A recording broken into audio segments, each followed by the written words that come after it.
ist gestorben, oje, oje, oje. Der Ferdinand ist gestorben, es tut mir heute noch weh.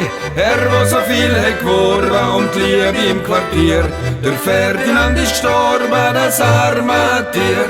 Ich wo es so viel Gaudi am Ferdinand hatte, so ein stolzer Maudi wird nie mehr haben. Nur die Liebe hat nicht getrieben, die Müse in Vögel zu fahren. Er ist mein Vorbild geblieben, der Katzenmann.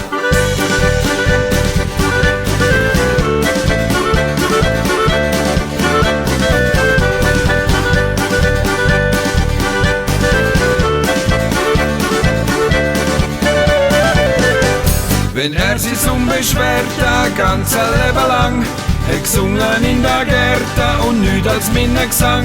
Denn ist ihm immer gelungen, zu rühren von seinem Schatz. Er hat für Katzen gesungen, doch nicht für Katz. So hat er auch am grössten Nachwuchsleben geschenkt. Das tut auch jeder trösten, wo an sich sterben denkt. Ganz häufig Ferdinändli spazieren nicht durch die Städte, seit dass er der Herr Brändli erschlagen hat.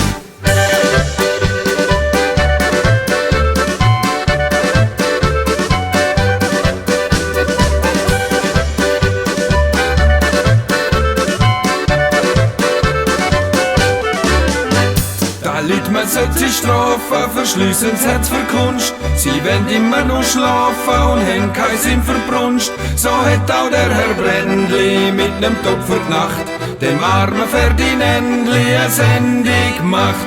Der Ferdinand ist gestorben, oje, oje, oje. Der Ferdinand ist gestorben, es tut mir heute noch weh. Er, wo so viel hat gewonnen und die Liebe im Quartier. Der Ferdinand ist gestorben, das arme Tier.